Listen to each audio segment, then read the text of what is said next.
Hichi ni kile ambacho kinaendelea kwenye vita vya Iran, Marekani na Israeli. Kumbuka ni vita vya Marekani na Israeli dhidi ya Iran, vita ambavyo vinaendelea kushika hatamu kwelikweli. Na nikwambie, Generali Musavi anasema Iran imeivurumishia Israeli makombora 30 ya ballistic. Kamanda wa kikosi cha anga za mbali cha jeshi la walinzi wa mapinduzi ya Kiislamu la Iran, IRGC, amesema asilimia kubwa ya makombora 30 ya ballistic yaliyovumishwa na Jamhuri ya Kiislamu usiku wa Lailatul Qadri yalipiga shabaha zilizokusudiwa kwa usahihi mkubwa.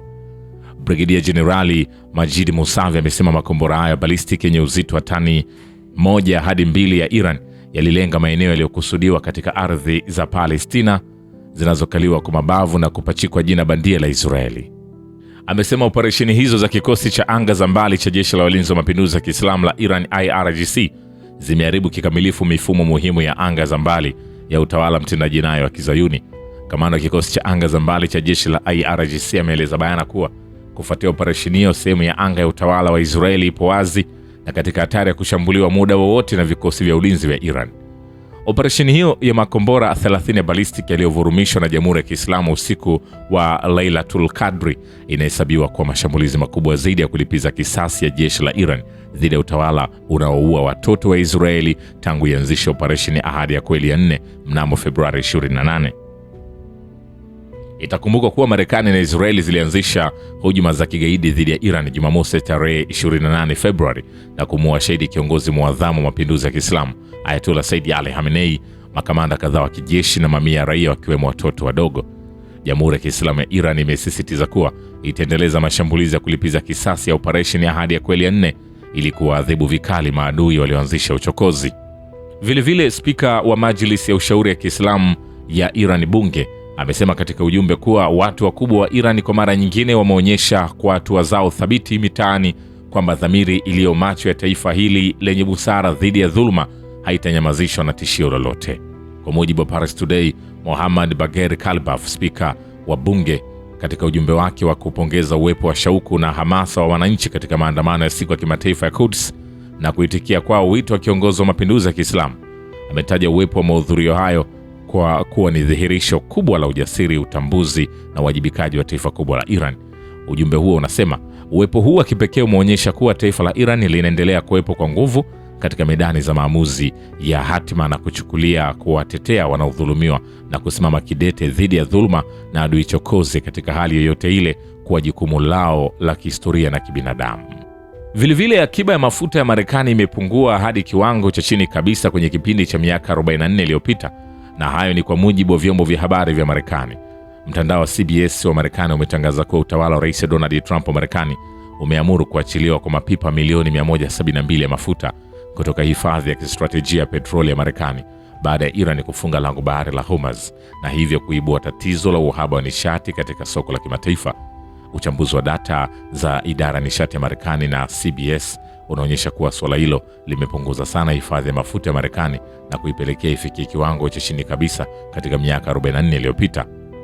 Wakati huo huo, baada ya bei ya petroli kuongezeka kufuatia uchokozi wa Marekani na Israeli dhidi ya Iran, nchi wanachama wa wakala wa kimataifa wa nishati zimekubali kutoa takriban mapipa milioni 400 ya mafuta kutoka kwenye hifadhi zao za kimkakati ili kupunguza shinikizo kwenye soko la mafuta duniani.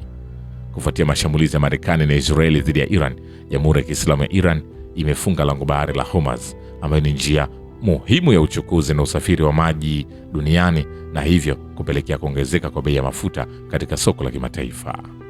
Vilevile, Rais Alexander Lukashenko wa Belarus amelaani mashambulizi ya kijeshi ya Marekani na utawala wa Kizayuni wa Israeli dhidi ya Iran na kusema kuwa wavamizi hao hawajafikia hata lengo lao moja. Rais Lukashenko amesema hivi sasa ambapo Rais Donald Trump wa Marekani anadai kuwa tumelipua kila kitu nchini Iran na hatuna tena kazi huko, kwa hakika hizi ni juhudi za kutaka kujinasua vitani. Lukashenko ameongeza kuwa kuhusu swala hilo, Trump amesema sawa, hilo ni chaguo bora zaidi, acha wajigambe kwamba wamepiga kila kitu, lakini waondoke vitani, kwa sababu hali ya mambo itakuwa mbaya sana kwao iwapo vita vitaendelea. Vilevile, maseneta wa Marekani wametaka kufukuzwa waziri wa vita wa nchi hiyo kwa kuua wanafunzi shule ya msingi Minab. Maseneta Elizabeth Warren na Chris Van Hollen wa Marekani wametoa wito wa kutimuliwa waziri wa vita wa nchi hiyo Peter Hegseth kwa sababu ya kutenda jinai ya kuua watoto wadogo wa shule msingi nchini Iran. Elizabeth Warren na Chris wamesema kuwa waziri wa vita wa Marekani Peter Hegseth anapaswa kufukuzwa kwa sababu ya kushambulia shule ya msingi ya watoto wa kike Minab kusini mwa Iran. Ripoti zinasema Senator Elizabeth Warren ametangaza kuwa uchunguzi wa awali wa wizara ya vita Marekani Pentagon unaonyesha kuwa Washington ndio iliyofanya shambulizi lililolenga shule hiyo ya wasichana nchini Iran.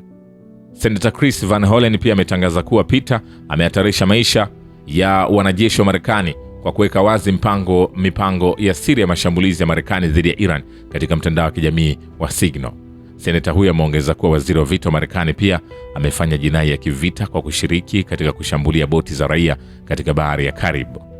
Kabla ya hapo, mjumbe maalum wa Umoja wa Mataifa katika masuala ya elimu duniani Gordon Brown alikuwa ametoa wito kufuatiliwa kisheria wale waliohusika na mauaji ya wanafunzi wa shule ya wasichana Minab nchini Iran na kusema shambulizi dhidi ya shule msingi ya Minab limeonyesha kuwa shule na wanafunzi sasa zimekuwa shabaha ya mashambulizi. Vilevile brigade za Shahidi Izzuddin Qassam, tawi la kijeshi la harakati ya mapambano ya Kiislamu ya Palestina Hamas,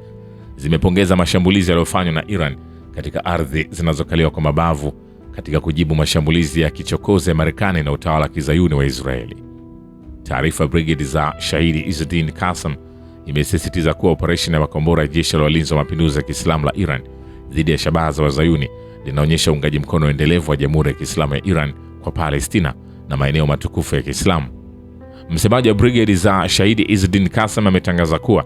tunapongeza mashambulizi ya makombora ya IRGC dhidi ya utawala wa Kizayuni wa Israeli yaliyofanywa katika maadhimisho ya siku ya kimataifa ya Quds kama sehemu ya mashambulizi endelevu dhidi ya utawala huo kwa kutumia makombora ya kisasa. Mashambulizi hayo yamepooza nyoyo zetu zilizojeruhiwa na yamezitia moyo nyoyo za wapigania ukombozi na uhuru kote duniani kabla ya kuwasha moto katika anga ya Tel Aviv, imeeleza taarifa ya brigade za Izzuddin Qassam. Abu Obeida amesema kuwa siku ya kimataifa ya Quds imeshuhudia mamilioni ya wananchi wa Iran wakiwa mitaani kwa ajili ya kutetea na kuuhami msikiti wa Al-Aqsa licha ya vita vya kulazimishwa vya madola ajinabi dhidi yao. Amesema kushiriki mamilioni ya wananchi azizi wa Iran katika maandamano ya nchi nzima kwa ajili ya kuunga mkono na kuuhami msikiti wa Al-Aqsa licha ya vita vikali vinavyoendelea dhidi yao na kujiunga katika maandamano ya jana viongozi wa ngazi ya juu wa Jamhuri ya Kiislamu kunadhihirisha msimamo thabiti wa wananchi na viongozi wa Iran wa kuitetea Palestina. Vilevile katibu mkuu wa harakati ya Hezbollah ya Lebanon ametangaza kuwa harakati hiyo imejiandaa kwa ajili ya mapambano ya muda mrefu. Sheikh Naim Qasim amesema usiku kwenye hotuba yake kwa mnasaba wa siku ya kimataifa ya Quds kwamba kukaliwa kwa mabavu Palestina ni ukandamizaji mkubwa sana katika historia ya wananchi wa Palestina na kwamba siku ya kimataifa ya Quds ni nembo na ina nafasi muhimu katika kutoa wito wa kukombolewa Palestina na pia katika kueneza ujumbe huo kwa watu wote wanaodhulumiwa duniani ili kujiondoa katika mnyororo wa utumwa na ukandamizaji. Katibu mkuu wa harakati ya Hezbollah Lebanon amesema uvamizi unaofanywa na adui mzayuni na Marekani dhidi ya kanda hii na dunia kwa ujumla ni matokeo ya kupandikizwa donda la saratani ambalo kwa zaidi ya miaka 70 halijaruhusu kupatikana amani na utulivu katika eneo la magharibi mwa Asia. Vilevile waziri mkuu wa Japani amesema wazi kwenye kikao cha bunge kwamba nchi yake haina mpango wa kutuma vikosi vya kijeshi kwa ajili ya operesheni za kuondoa mabomu ya baharini katika lango bahari la Hormuz. Kwa mujibu wa Paris Today, Sanae Takaichi akijibu maswali ya wabunge wa Japan amekanusha taarifa zilizodai uwezekano wa nchi hiyo kushiriki kwenye operesheni za kijeshi za uhandisi katika lango bahari la Hormuz. Ameongeza kuwa licha ya ripoti zinazoleta wasiwasi kuhusu madai ya kuwepo kwa mabomu ya baharini katika maji ya njia hiyo muhimu ya baharini, Japan inatafuta suluhisho la kidiplomasia na zisizo za kijeshi ili kulinda usalama wake wa nishati. Shukran kwa Babu Kivita na Historia ya Dunia. Mimi ni Richard Shio, The Rich Voice. Ni follow Instagram na TikTok kama Rich Voice Official. Asante.